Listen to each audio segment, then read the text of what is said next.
The first session of TiE Institute on is entrepreneurship for you and entrepreneurial process.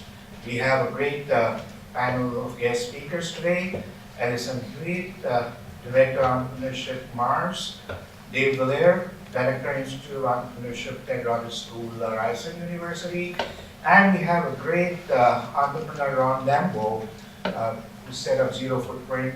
He will be walking in a little later.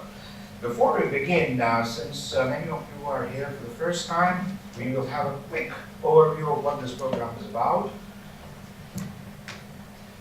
Well, essentially, 2.5 years ago, we started a entrepreneurship education program. We used to run a wonderful business venture competition, which became a benchmark in the city of Toronto.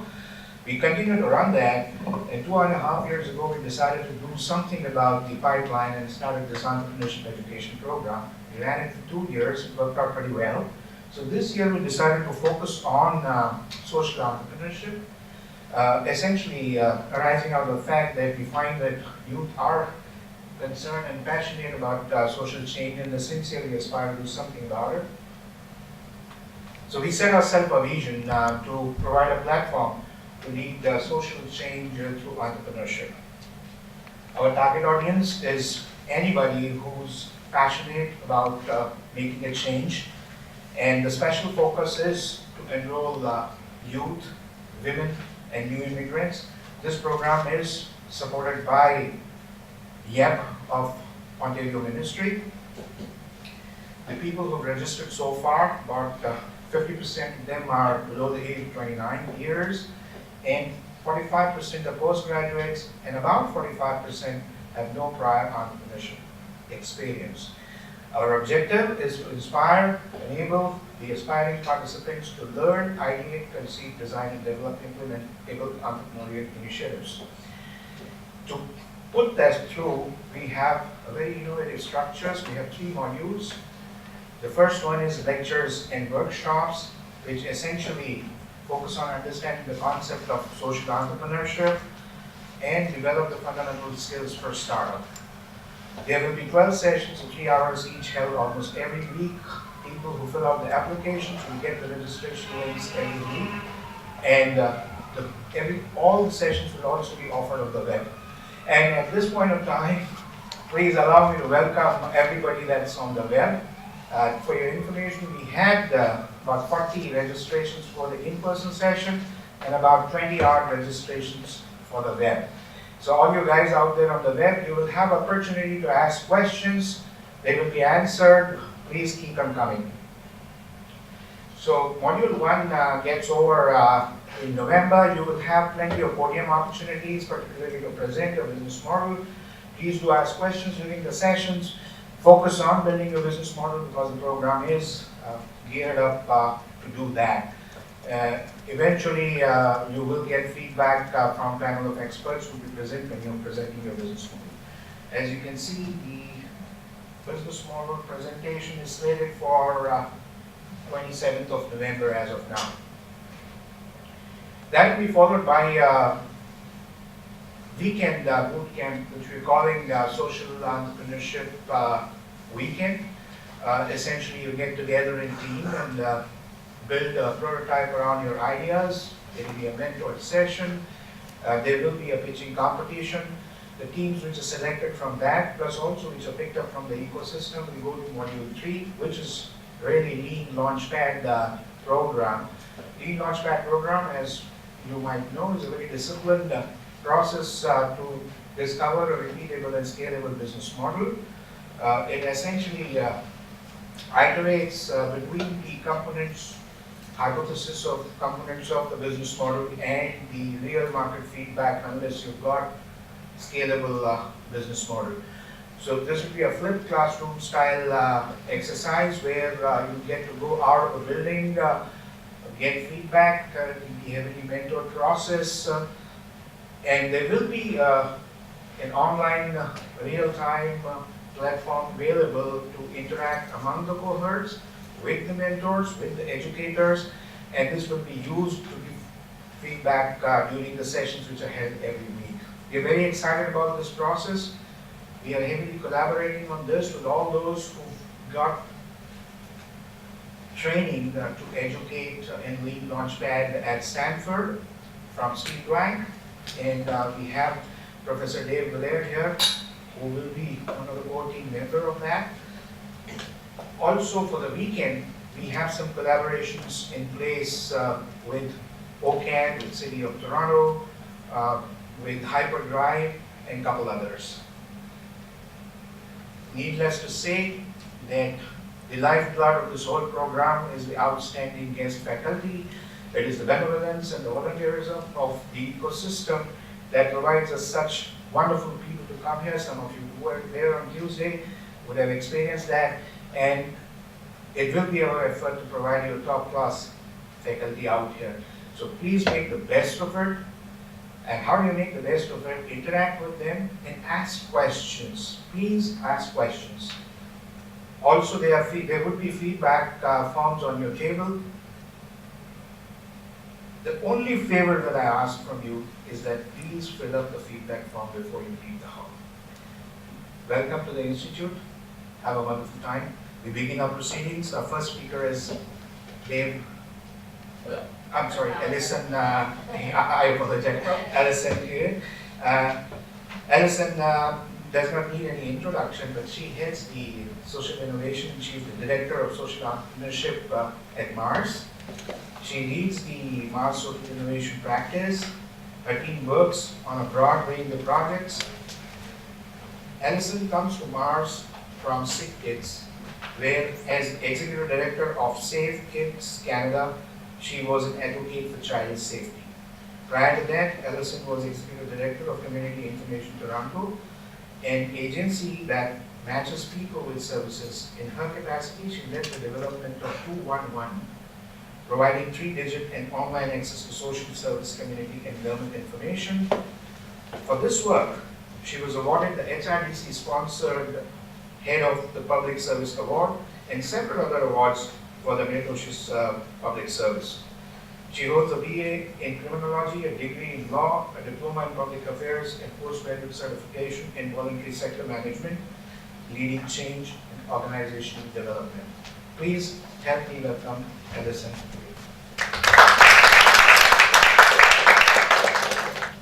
Thank you very much. Thank you for coming. It's actually lovely out there, and we really appreciate that you've chosen to spend some time with us, not taking advantage of the few hours of wonderful weather we have left, but it's been lucky. So I was in London yesterday. Did we get a really bad storm here last night? Did we? Yeah. Like a tornado. Really crazy. But thank you all very much for coming. As Lalique mentioned, I work at MaRS, where I actually have a new title, which is Senior Fellow Social Innovation, which means I'm supposed to think and write and do wonderful, exciting things like hang out with you guys. I'm very excited about this opportunity. And before I start, I really want to thank Lalique, who has obviously spearheaded all of this and spent an incredible amount of time and energy to get this program together. So Lalique, thank you for your interest in social entrepreneurship and pulling off this yeoman's task. How many people have been to MaRS?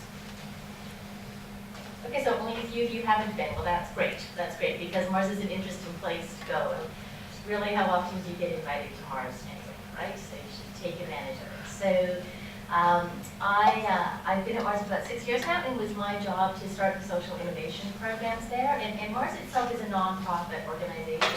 It's set up to take advantage of both the economic and social impact of Canadian innovation. So really started off commercializing research. Canadians, brilliant researchers, maybe not so brilliant in the commercialization process. And of course, we have the US factor as well. So how do we get and keep really great Canadian talent, and how do we help them grow really great Canadian companies? So with that in mind, John Evans, who was our founder, was on the board of the University Health Network. And when they were merging all the different hospitals, the Toronto General Hospital, which is a wonderful building right at college and university, was set to be closed down because it was in a bit of disrepair. And so John said, well, terrific, what are we going to do? And the board, being fiscally responsible nonprofit board members, said, let's sell it for condoms, because that's what Toronto needs, right? Condoms. And John said, well, I actually think we can do better than that. The first clinical trials for insulin were in this building. I think the whole condo thing may be a bit overdone. So he's in a position to put down $1 million of his own money, got a bunch of other people to do the same, And the whole origin of MaRS comes out of this civic entrepreneurship, people who wanted a better vision for Toronto and what we could do. They then got support from the province and support from the feds, and they renovated this very interesting building. So if you ask John what MaRS stands for, he, depending on the day you get him on, he could say medical and related sciences, which was the placeholder name. But more likely he'll say, well, I'll tell you, we didn't really know what we were doing, but we knew that if we pulled it off, it would be out of this world. That's what we think. MaRS is based on the concept of convergence innovation. Innovation happens everywhere. Innovation accelerates on the margins when you bring together unusual stakeholders, when you create opportunities for acceleration by placing venture capitalists and researchers and scientists and entrepreneurs and everyone all together in a space that encourages them to collide. There's an intentionality around creating opportunities for colliding that will ideally accelerate innovation. So you will find life sciences, information technology, and clean tech as our core areas. And then social innovation is a bit of a cross-cutting theme where we encourage ventures to look at their innovations through both this economic and social lens. Some come in through me because they're all about the social impact, but they've got to figure out how to be economically sustainable. Others come in through one of the other pillar areas, and we try to get them to think about, are there market opportunities or are there ways your product can be used to create a social impact? The program that I run is called SIG, or Social Innovation Generation, which is a national initiative of 4 nodes across the country. Started with the McConnell Family Foundation, which is our largest family foundation. A guy called Tim Broadhead was the CEO. And Tim realized that, for years and years they've been funding very innovative social entrepreneurs, although they didn't have that name, they just were giving out grants. But they realized that although they were really good at helping people who were helping other people, they were best if they could get people to think at this systems level. So what I mean by that is terrific to fund a food bank who's helping someone in immediate need. Even better to get someone to think about how we stop the next hungry person from coming to the food bank. Even better to figure out who are the key players in the ecosystem that are contributing to poverty that is causing people to use food banks. So with that in mind, Tim put together this national collaborative. And he came to MaRS, talked to John Evans, talked to Ilse Pronuk, who's our CEO, and said, would you take on this social innovation program? And they agreed to do that. And we got some funding from the province to run this program. They also held an RFP for an academic partner, and the University of Waterloo won that RFP. So there's a Social Innovation Graduate Diploma Program run out of Waterloo. And they're also doing some very interesting research and case studies and other kinds of programming there. And we actually have something called the SIG Knowledge Hub for people who are interested in really getting deep into this whole world of social innovation. sigeneration.ca. You'll find an amazing wealth of resources there. sigeneration.ca. Out west is a guy called Al Mansky, and Al is a really wonderful social entrepreneur. He's an Ashoka Fellow. So for those of you that know about Ashoka, it's a global movement of social entrepreneurs. Al inherently thinks at the systems level. So he's got a kid with a disability, and he knows that he's the first generation where his kid, who has this disability, may outlive him. Because in previous generations, people with disabilities did not live that long, did not have the kind of health care, did not have the kind of support. Of course, he worries, what's going to happen to my child when I die? What is going to happen?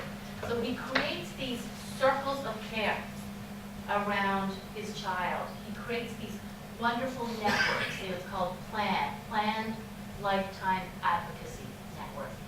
And then he decides, that's terrific, but it's not good enough. And he gets a lot of interest from people who want to replicate his model, scale out, as it were, all across the country. And Al says, I don't think that's what I want to do. I want people to get to the essence of what it is that we're trying to do here, which is create a good life for someone with disabilities, and eventually create a good death for those folks as well. So he begins to play around with the levers of power and try to understand what's happening. And Al comes up with the concept of a registered disability savings plan. So the way you may have an RESP for your kids or someone that you know may have benefited from a registered education savings plan, Al came up with the concept of an RDSP. He was able to get to Minister Flaherty, who has a child with a disability. He was able to get to him on both the personal and the professional level. And this is one of my big lessons for you as prospective social entrepreneurs. Be prepared to bring the personal and the professional together. As change making is hard work, you better enjoy it. You better bring yourself to it completely, or you'll just burn out. And it's not going to be the right thing for you. So think about what your drivers are for this, both personally and professionally.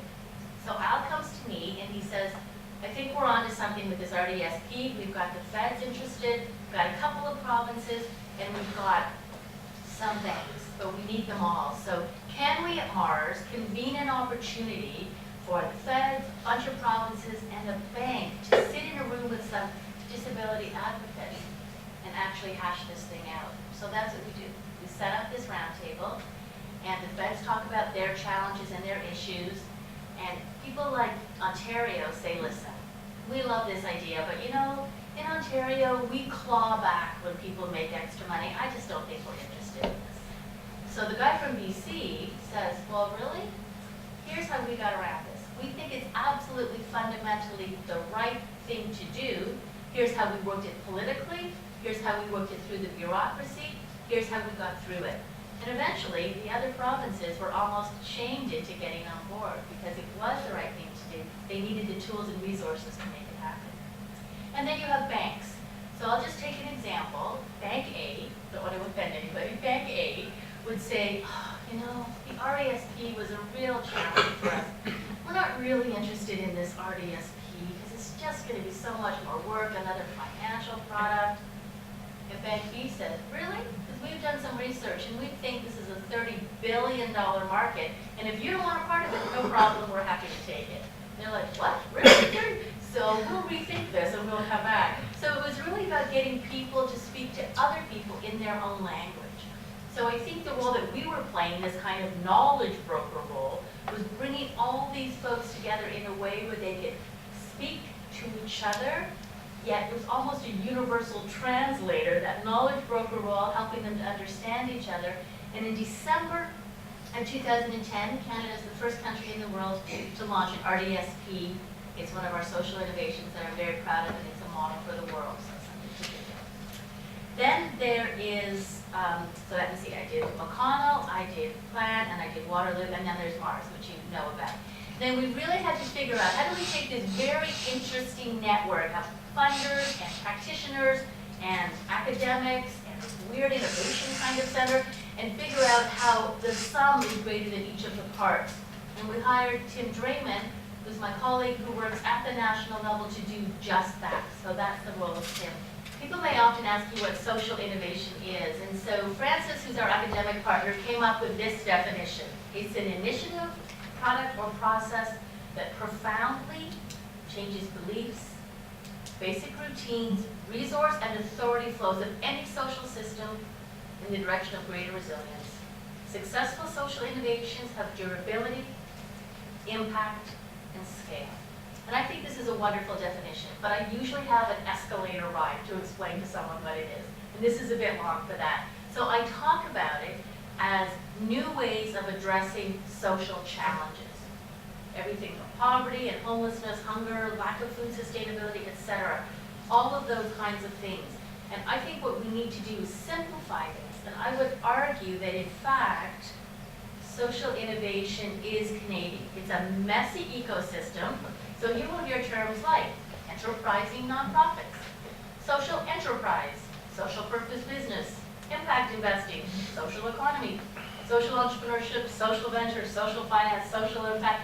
These are all part of the wonderful messy ecosystem that you've decided to come and learn about.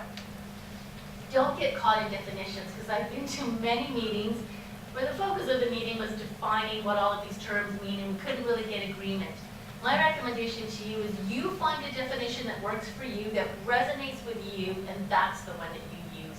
If you play around with this space, you're going to get stuck there forever, not actually get any great social impact achieved. So I do think that social innovation is part of how we define ourselves as Canadians. If you look at peacekeeping, or the Women's Institute, or Medicare, anything over here, these are how Canadians define ourselves. But we're really bad at telling our own story. So I was at an event by an organization in the UK called Nesta. They were launching a book on the top 100 social innovations of all time. They said the forerunner to the modern day women's movement is the Women's Institute, which started, it still runs today in Stony Creek, Ontario. What? I studied women's studies. How do I not know that? Like, did I miss that day? No, I don't think I missed that day. I think we do not tell our stories as Canadians. We do not celebrate it. It's not how we see ourselves. But really, when you think about this, I really believe this is who we are. So let's talk about social entrepreneurship. A couple of definitions I really like that I want you to think about. Back to this Ashoka group, founded by a guy called Bill Drayton. Now remember I talked about Al and the systems approach. Bill says social entrepreneurs are not content just to give a fish or teach how to fish. They will not rest until they've revolutionized the fishing industry. Think big. Think about the system. You're not just fishing, you're not even teaching to fish, you're thinking about the system in which you operate. And then there's a guy called David Bornstein who wrote a book called How to Change the World. What a great book. I'll wake up one day and write a book called How to Change the World. And David is a Canadian. David was one of Francis's students, actually. Francis, who runs the Social Innovation Program at Waterloo. And David said, social entrepreneurs identify resources where people see only problems. They view the villagers as the solution, not the passive beneficiary. They begin with the assumption of competence and unleash resources in the communities they're serving. This is the asset-based approach. When I was studying, we were told we were going to go into a community and tell people what they're doing wrong, and us really smart people with our education, we're going to help them, and it's so fundamentally wrong. You need to go and work with people to find out what is working, what are the assets, what can you build on. That leads to resilience. That leads to real systemic change. So let's talk about social ventures. This is just a little diagram that I've come up with that I think makes this all very simple. And it is overly simplified because this is a very messy space, a very messy continuum. But let's go over here to one end. It used to be that we would have charities who would say, we do very good work. Please give us money. Please write me a check. I will give you a tax receipt, but that's about it. I don't actually want you to tell me too much more than that. And then on the other end, you had a traditional business who would say, I'm out to make money, that's it. I have a shareholder interest, I don't care about the environment, I don't care about anything else, I'm out to make money. Well, the world isn't exactly working that way anymore. Charities have got to think about how they diversify their income. They are thinking about running social enterprises, businesses within the nonprofit that generate income that go back to mission. They're thinking about social finance. How do I finance my work differently through loans, other kinds of financial instruments? And for-profits are thinking about CSR, corporate social responsibility, how it's aligned strategically. They're moving into areas, and you'll hear terms like creating shared value, double or triple bottom lines. You'll hear B corporations, KICs or community interest companies. These are all new corporate structures that reflect this messy middle. As pressure is put on both ends of that spectrum to think differently about their sustainability. I want to live in a world where people think about creating both economic and social impact. I was forced to make a choice. Do you want to go make money? Go stay in law, work over here. Do you want to really make an impact in people's life? Go do social work, go over here. I don't think people are forced to make that choice anymore, not in the same way. And in fact, a lot of young people that come to see me reject that. They have come equipped with their MBA. They want to work in the middle where they're living and working their values. They're not content to do what their dad or their mom did, which is to work hard and write a check later in life. They actually want to do this all along. And we're trying to find new corporate structures to support and enable that. These are examples of a few not-for-profit social enterprises. Evergreen Brickworks. You guys been to Evergreen? So hope you have a chance to go there and check out their farmers market and check out all the other wonderful things that are going there. They are able to generate a significant amount of money through the social enterprises that they rent. They rent out space, they have stores, they have lots of programming going on. And this started out with a guy called Jeff Cape who was interested in greening the city. He started to plant trees in playgrounds. That's how we started. And now it's a multi-million-dollar organization. They don't have to be small. Restore, Habitat for Humanity. I'm sure you people know about that. And when you're renovating your house, I'm hoping that you will use it as a place where you can give excess product, or you will go there when you're renovating to buy some things as well. There's Sistering, which develops programming for women through pottery making. And it's a program for people who are isolated or have mental health issues. St. Stephen's has won a conflict resolution service for probably about 15 years now. That's how they generate money. Family Service Employee Assistance Program. They're a competitor with other EAPs, but it's based right here in Toronto. And lots of other nonprofits and other kind of groups use them. And then the last one I'll tell you about is Eva's Print Shop, which is employing people right out of the shelter. These are young folks in shelter who are running a print shop program and getting trained into that industry. Very interesting partnership with others in that space. Now on the social purpose business side, so these are folks that have decided to incorporate as a for-profit, but they fall on that messy space between mission and money. They're trying to do both. Some fall more on the money side, some fall more on the mission side, and that's something you really have to think about as you get into this space. Where do you fall? What do you really want to do? And can you do both? And if you have some decisions to make, what are the key criteria you're going to use around that?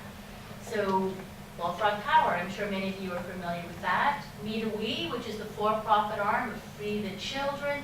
Turnaround Couriers, which Bill Young mentioned, if you were here the other night. It's one of the first social enterprises that he supported.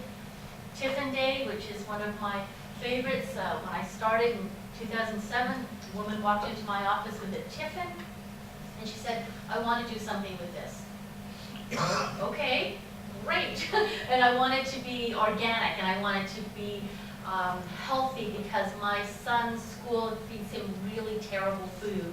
So we started this whole program, and now she runs something called Tiffin Day, which I'm recommending to you, which is wonderful, vegan, organic, healthy Indian food that will be delivered to your workplace in a tiffin by another organization called Goodfoot Courier, which employs people with developmental disabilities. And then she'll pick up the tiffins the next day so that there isn't any waste. It's a very interesting organization.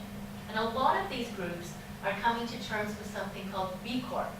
And B Corp is like an ISO set of standards that some groups have decided to fill out because they're concerned that there was no brand, no standard around this whole area. And there's about 144 B Corps now. So if you're interested in this sort of social purpose business space, it might want to be something you check out.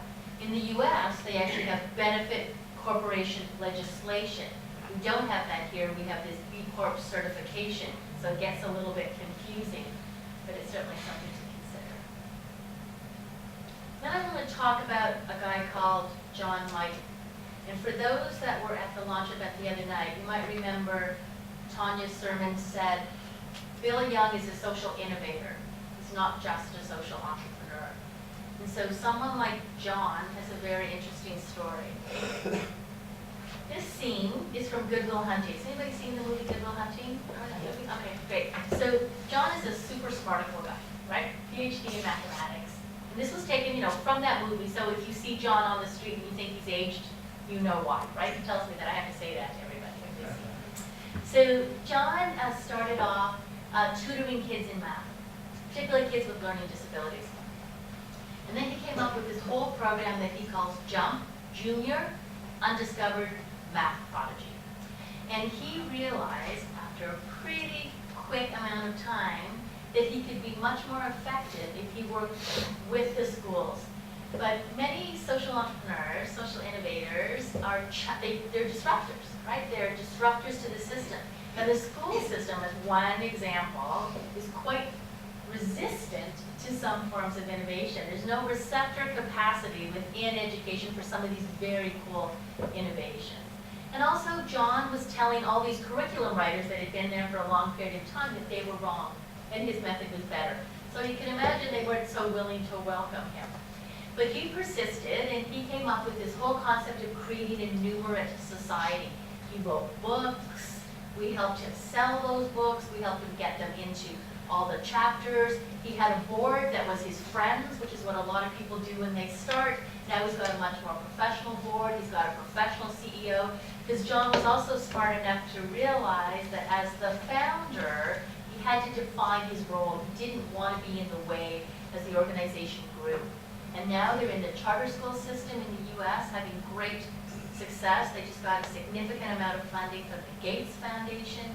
John is an Order of Canada recipient because he thinks at the systems level, not just selling a book, not just tutoring a kid, but how do I use my skills and energy and resources to create a new Earth society. So I'm asking you to think about whether or not you have interest in creating new systems, because you'll get resistance, you'll get pushback, and you have to have that fortitude in yourself to continue on this path, to realize, to believe that you're right. My theory of change at MaRS is very simply that there's money out there in traditional technology entrepreneurs and other places. And so when I started, I actually wanted to do like a social entrepreneurship 101. I spent a lot of time and energy on that.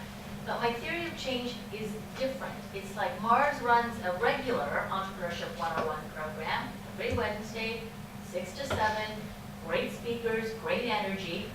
These are the folks I want. I want them to think about how they create economic and social impact. So it's about mainstream integration of social innovation. It's not about sitting off in the cheap seats, begging for help and begging for attention. It's going right to the core of where the energy and the money and the resources are and asking people to think differently. So we look at things like business model canvas and we revise it to make it available for social entrepreneurs. It's about looking at the question that people often have. How do I incorporate? Should I be nonprofit or for-profit or charity? Or what is this B Corp? What is all these blended value structures? So we write white papers on this and try to encourage people to think about that on a systems level. If there's pro bono resources, if there's market intelligence, those should all be available to social entrepreneurs, not just technology entrepreneurs. So that was my big aha moment, because when I started off, I just had tea with people, you know, what are your needs, what do you want, what are you thinking about? And people often glazed over when you use the term social entrepreneur, but it's much more common now. And I think this whole mainstream integration is really the way to go. So that's what I wanted to leave you with, to set the context. And I want some questions now, or do you want to? Yeah. Okay, so I'd be really happy to take some questions now. And I also want to remind everybody, if you haven't already heard it, that Canada is hosting the Social Enterprise World Forum for the first time ever. It's coming up pretty soon, the beginning of October. And if you just Google Social Enterprise World Forum, I have a bunch of these cards. It would be terrific to see folks out in Calgary. We're looking at some pretty amazing speakers from all over the world. There's streams in social innovation, which I'm running, streams in social finance. It's going to be very interesting. Rural issues, Aboriginal issues, and I do encourage you to check it out. Hi. Hi, thanks, Allyson. You had mentioned something called the B Corp certification, and in Canada, as of May, we have something called the C3 from the BC Centre for Social Enterprises. Do you know when there would be something in Ontario that covers organizations registered in Ontario? Yeah, so you're right. In British Columbia, they were able to get through legislation. It's the Community Contribution Company. Nova Scotia has legislation pending as well, so they'll be the second province. Ontario is having discussions on this issue. So I've been writing white papers and memorandums to cabinet and lots of stuff since I started. Other provinces are picking it up. Ontario is thinking about the momentum. The challenge is that it's got to be robust enough legislation. So we're encouraging them to do tax incentives, but they're there isn't a lot of appetite for that, and my fear is that if we keep having this legislation and people don't use it because it's not actually meeting the needs, that we're gonna lose the momentum. But there is a lot of work going on in this, and the Ministry of Consumer Services, MCS, at the province of Ontario is looking very deeply at this issue right now, but no legislation pending, despite some people's best efforts. Other questions? We'll have them later towards the end, or you have one question?